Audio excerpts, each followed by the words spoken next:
Hello again, folks. Welcome to the HireMyVA Team and Business Building podcast brought to you by ugozi.com.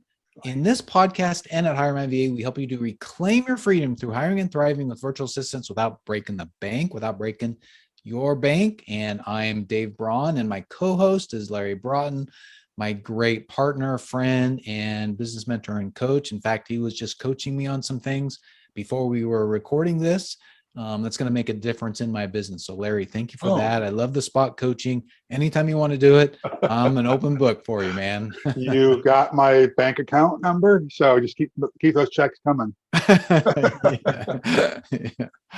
All right. Are you ready for today's question? Sure. What is it? All right. Can I hire a virtual assistant for lead generation? This is going to be a short podcast. Yes. Yeah, thanks for joining us, my friends. Now, the truth is you can hire a virtual assistant for virtually anything. Yeah. You know, I mean, anything from lead generation to sales calls, answering your phones, to doing research on foreclosures if you're in the real estate industry, calling, texting, social media. You know, in the HireMyVA program, we give a list of how many. I mean, several pages general of ideas on how you can use somebody for lead generation. So, and different categories. Maybe a way to spin this is, you know, how can I hire a virtual assistant for lead generation? Or not? Can I? Yeah. How do I implement it? Yeah. Of course you can. Maybe we got to talk about like what are some of the things we got to do to help get the best lead generation VA for this person. Yeah, I think that's a natural question after somebody says they realize, well, yeah, I can do that, which hopefully you're convinced because you can. Question is how, right? Yeah. Right. So how do you think we ought to do this, Dave? Well, let me start with one of our tips that we've got. So I guess it may seem obvious, but as we go through these, nothing's obvious, Dave. It's important. Right? Yeah. So number one, if you're going to hire somebody to do this, you've got to define what type of leads that they're going to be getting for you. I mean, what are they going to be? Cold, warm? You know, where are they going to do it? That kind of thing. You need to identify what type of leads, what industry type of leads, and start really defining, like what we talked about, your ideal client in a lot of ways, right? Yeah, Dave, let me back up for 1 second. Let's give a bigger picture on this. I think that one of the classic mistakes that business owners, managers, leaders make when it comes to the sales cycle is that they have their salespeople doing the lead generation. Good point. So many organizations have recognized that that's the wrong thing to do. Yeah. Whenever you have the salespeople generating the leads as well, so they generate the lead, they then foster the relationship with the lead, they make the sale, right? They close the sale. Then they've got to actually manage the ongoing relationship, but then they've got to go back and start doing lead gen all over again, right? And so there's never consistency. Those organizations that have grown the most, and who is it that wrote a book on this? What's his name? Ross something. He used to do stuff with Salesforce years ago. Gavin may know this guy. He was like employee number 110 or 150 or something like that.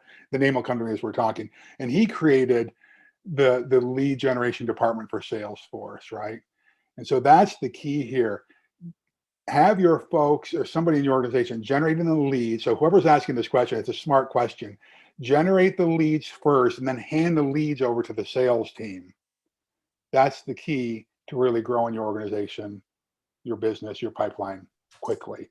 Because generally it's a different skill set to generate, find, foster, grow the lead as it is to sales, close, manage the relationship. Okay. Yeah. So I probably should have said that before, but you were talking about, you know, identify what type of leads they're looking for is where we were, right? Interjected. Yeah, I mean, that makes sense. And most people listening are probably the ones who are at this point, if you're thinking about hiring somebody for that, you're doing both, right? The lead and the sales. And I think that makes the most sense to start is get somebody to generate the leads and take that away from you.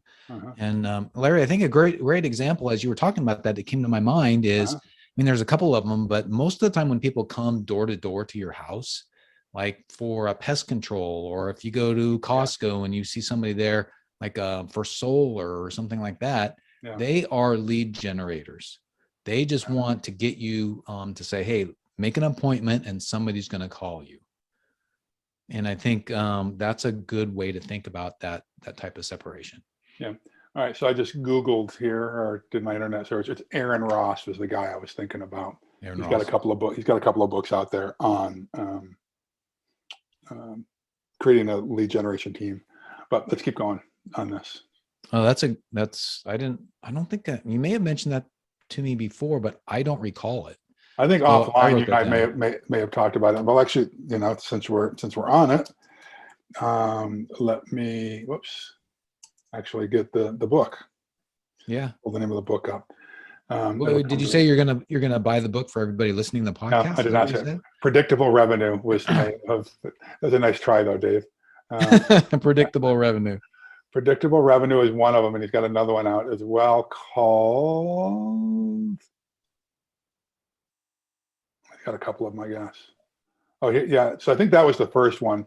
The next one I think that he wrote was From Impossible to Inevitable.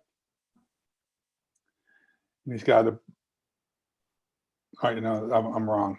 The first one that he did is called CEO Flow, but that doesn't pertain to this that we're talking about. But the one that pertaining to lead gen is the one that came out in 2011 called Predictable Revenue.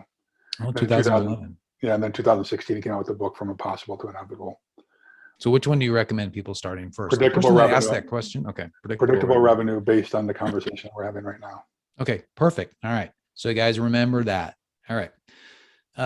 So let's keep going, right? So say you decide, you know what type of leads you're going to get, right? And you're separating it out, like Larry said, between leads and sales, right? Yes. Yep.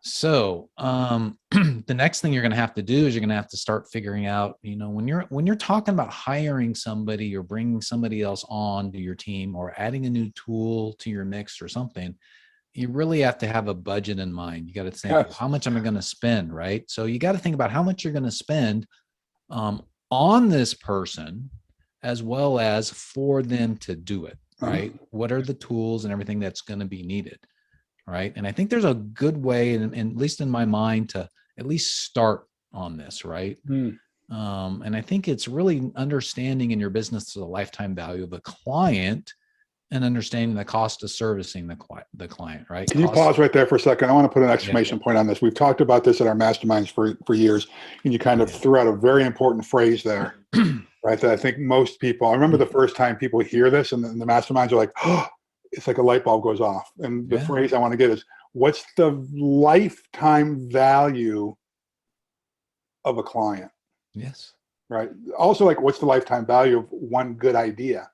Not the value of today, the lifetime value of that. Okay, so I'm sorry. Keep going, Dave. No, and there's easy ways to figure that out. You just kind of look back at your clients and think about how long they stay with you and how much did they spend with you over their life, right? Yeah. And then you get it. But then you've also got to make sure that you understand the cost of servicing that client. Right. As well. So that way you can start getting an idea, well, how much can I really spend for those couple of things? So the idea is that you want to pay X amount of money per month for your lead generator. Well, that lead generator then person is going to be able to bring you X number of clients that you're going to be able to close. And then that will end up giving you that extra revenue, maybe not right then. So you got to watch your cash flow. That's right. But it will hopefully generate a profit. And I think that leads to, I'm gonna go a little bit out of order here, but I think that really needs to making sure you've got your sales funnel defined and where you're trying to get this new lead into the funnel. Right. And as we talked about in the victory program, making sure you've got those numbers next to your sales funnel, because if you don't start having some numbers, you're not going to know. How are you going to know if this lead generation person is successful? Yeah, that's right. Right. If you're going to get that person to give you 100 leads and you think, I'm going to only close 1 or 5 or 10, that could be a very different, amount or amount that you can spend. They're very different expectations from that person as well. Yeah. Well, speaking of expectations, Dave, one of our mantras, and I've given out a lot of them today, but I live by mantras, is people won't meet your expectations unless they know your expectations. And this is why it's so important to have a position profile or a job description Mhm. for the team member, right? And Mhm. that position profile, that job description is actually going to list like what are the tasks and responsibilities that they're going to have. That's What right. industry do you want them to focus on? What skills is it that they're going to need? What level of English or the language, that's whatever language, what's the mastery of that language you want them on? Are they going to be doing cold calling? Are they going to be working Right. LinkedIn or some other lead source, right? So you've got to have a proper position profile or job description so that you can actually set the expectations. And also that kind of, you can use that, pull that out to check their track record Mhm. as they're actually performing. Yeah. So I think that's an important thing that we can't forget. I guess probably is the simplest way to say it. And I think it if you have your sales funnel identified and lots and your numbers and we've you've done some of these things, then you'll be able to I think come up with a pretty decent position profile, but then to also have the conversation with this person ahead of time. Like it's like, here's what is expected Mm-hmm. from you. Here's where these leads are going to go. Here's the expectations on the outcome, Yeah. right? And that's going to be really, really important conversation to have, Yeah. up front. Yeah. Yeah. And I think the last thing too is to start thinking about that, that your systems that you've got to handle these leads coming in, they've got to be robust enough to be able to warrant you having somebody generating leads for you. Right. Because if you can only handle, for whatever you're doing, if you can only handle one client a month, and all of a sudden you got 5 people wanting to be, your client, then you're gonna be like, you're gonna have to be turning business away. So you got to Yeah. think about what you're going to be doing to ramp up. Maybe it's hiring more people. Maybe it's Yeah. having somebody to refer people to. It could be just quickly raising your prices. Yeah. It's a Depends. good problem to have for sure, It is. It's what we right? want to get to. We do want to get that, but you have to plan ahead. What's going to happen if this becomes if this person is wildly successful? How am I going to handle it? And conversely, right? I've made an investment in this Yeah. person and then they fail miserably, right? You got to Mhm. have a contingency plan for both of those. If all of a sudden you can't you can't service these new clients that are coming in, guess what? Your current clients are probably going to be suffering as well, right? Exactly. But this is a time where you talked about identify what's the cost to service a client. This Mhm. might be the time to actually start cutting them loose if the new clients that are coming in are going to be more profitable for you. I don't generally recommend that until you've got a real track record of consistent new clients coming in and sticking around for a while. Yeah, I've and I made think that mistake. I a yeah. couple times in the life cycle of my organization, we've cut some clients off before we were expecting new clients to come in, and those new clients never materialized. Oh yeah. Right, Yeah. and it's a mistake I'll never make again. Yeah. So I I've guess done it twice in 20 years. a great analogy would be to don't burn your bridges until you've built new ones. Yeah, Right. Build those new ones first, and then you can burn the other ones.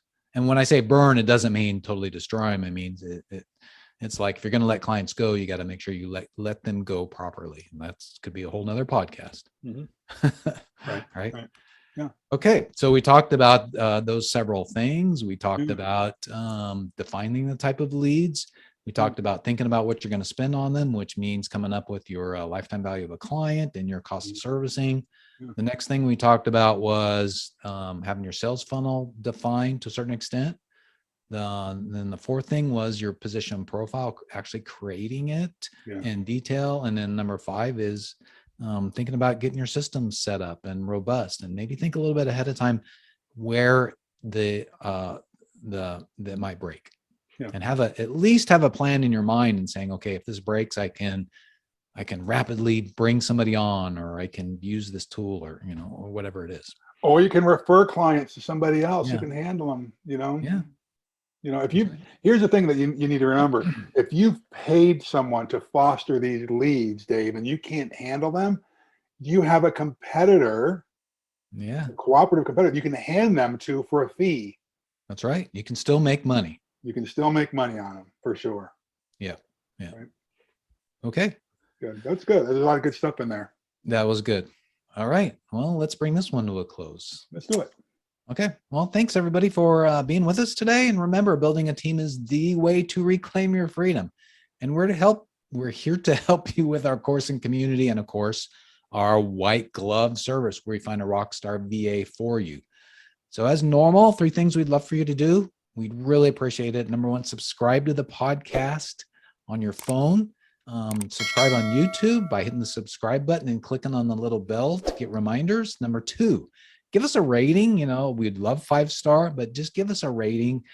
Make a comment below the video. Ask us another question. We want to get the word out on what we're doing. And then number 3 is go to HireMyVA.com for more information on some of the stuff that we talked about, but especially about our course and community, what's involved, what you get.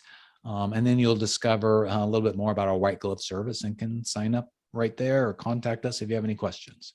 So remember though, even without experience, you'll learn how through our course and community, powerful Q&A sessions that we've got, you will learn how to prepare for, hire, and thrive with virtual assistants. And you'll build a better business, no question about it.